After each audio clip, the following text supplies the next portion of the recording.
A Comissão Parlamentar de Inquérito que investiga a crise fiscal fluminense reuniu os secretários estaduais de Fazenda e de Desenvolvimento Econômico para saber que ações o governo tem adotado para melhorar a arrecadação da dívida ativa e como têm se dado as negociações com a União para a renovação do regime de recuperação fiscal. Questões como repetro e incentivos fiscais também foram abordadas durante a audiência. Em relação ao regime de recuperação fiscal, o secretário de Fazenda informou que o governo fez uma revisão completa do acordo vigente, tanto das despesas previstas quanto das medidas para aumentar a arrecadação. Com os índices revistos, o total de restos a pagar ao final do plano de recuperação passaria de 3 para 26 bilhões de reais.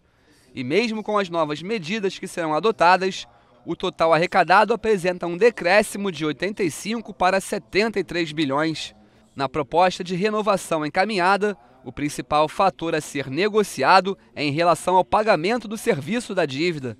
Nos moldes atuais, o pagamento deveria se dar de forma gradativa a partir de setembro de 2020. A ideia do atual governo é começar a pagar somente ao final de 2023. A gente precisa reforçar a receita tributária do Estado, é aquela que vem paga pelos impostos, portanto a economia do Estado do Rio de Janeiro tem que crescer, caso contrário a gente não consegue fechar esse rombo, né? As projeções originais eram de que a gente terminaria o plano de recuperação fiscal com 3 bilhões de reais, aproximadamente 3 bilhões de reais de restos a pagar. As nossas projeções hoje alcançam ou indicam 26,5 bilhões de reais, portanto há uma diferença muito grande. Isso vem não porque as medidas que a gente está propondo são menores ou são de menor impacto, pelo contrário, a gente está sendo muito mais realista do que foi lá em 2017. A ideia é que a gente tenha números muito mais precisos, muito mais próximos da realidade, por isso, então, eles aumentaram. A gente precisa efetivamente tomar uma série de medidas para que isso não aconteça, para que a gente não tenha restos a pagar dessa magnitude. O principal delas é postergar o início do pagamento da dívida com a União. O secretário também falou das medidas para melhorar o desempenho na cobrança da dívida ativa e na concessão de benefícios fiscais. Basicamente, para ser didático, a gente tem trabalhado em duas grandes vertentes. O que a gente chama de cobrança massificada, ou seja, débitos menores, débitos de menor vulto, que estão sendo cobrados, por exemplo, inclusive por telefone, né, call center, cobrando esses impostos.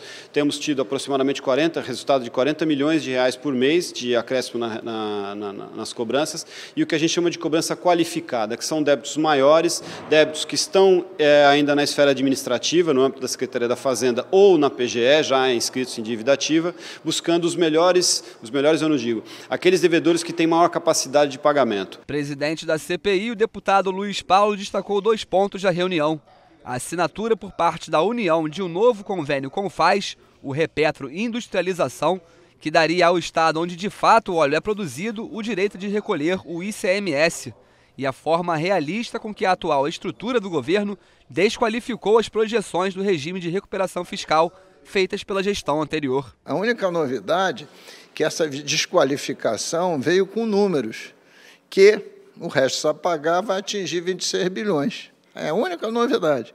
Porque desqualificado já estava, porque os que aqui vieram, ex-secretários, afirmaram que eles tinham que chegar a algum número para assinar um regime, senão não pagava a folha de pessoal, não pagava mais nada, o Estado parava. Então, desqualificado, esses números já estavam. Eu mesmo vinha dizendo que se o regime de recuperação não for renovado em outras bases, a gente ia pagar de serviço da dívida 19 bilhões. E, infelizmente, não é 19, não. O gráfico do secretário já mostra que é 21 bilhões de serviço da dívida.